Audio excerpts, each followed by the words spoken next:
Non è facile in 2 parole descrivere questo posto perché è qualcosa di meraviglioso.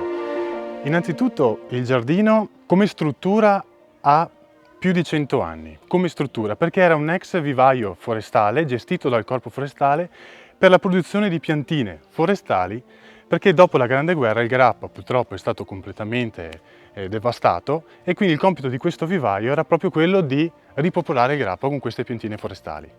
Nei primi anni 2000, è stato inaugurato nel 2004, un mio collega ha avuto la brillante idea di creare un giardino molto particolare perché è unico del suo genere.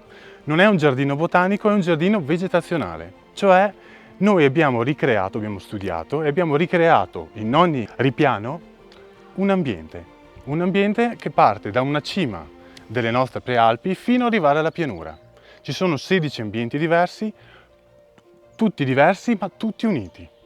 Il Monte Grappa, forse non tutti lo conoscono, è uno dei siti più importanti in Europa come varietà floreale, perché ha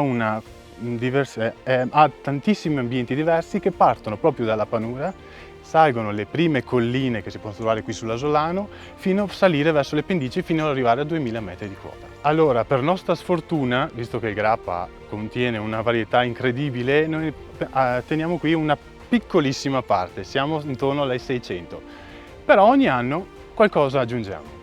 Abbiamo realizzato una cosa che per Linneo era quasi impossibile realizzare, cioè una meridiana fatta con i fiori.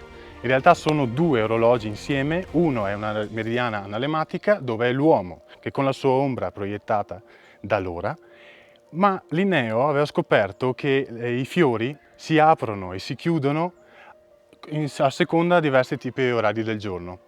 Quindi ci sarà ad esempio il lino che si apre alle 8, la calendula alle 9, la malvalcea alle 10, quindi con un colpo d'occhio o addirittura anche con il profumo si può capire, sempre con una certa approssimazione, che ora è. Quindi sono 2 orologi in uno. Un'altra cosa, abbiamo dedicato una piccola area dedicata anche ai germani reali.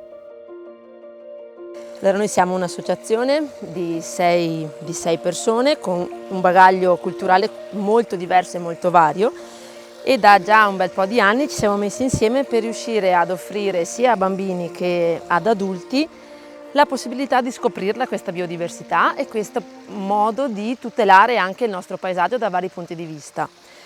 Ognuno di noi ha un suo settore, ma varia e spazia anche in tutti gli altri. Il mio è la fauna, un altro ragazzo è un architetto paesaggista, un'altra cura di più la parte degli insetti, quindi messi insieme riusciamo un po' a coprire tutta la biodiversità di questa meravigliosa montagna ricreata qui al giardino. Abbiamo veramente un calendario molto vario quest'anno e soprattutto al weekend, le proposte sono sia per bambini che per adulti e ogni giornata è dedicata a uno specifico argomento.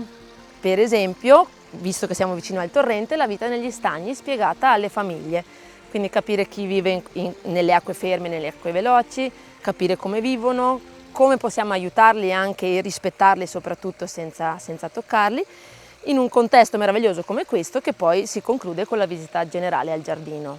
Perché la bellezza di questo giardino è che riusciamo ogni argomento a metterlo nel suo contesto naturale e reale, in poco spazio, perché se dovessimo portare i bambini a Cima Grappa l'organizzazione sarebbe completamente diversa, invece qui hanno la possibilità di vedere quello che vedrebbero in alta quota, spostandosi di pochi magari chilometri da casa.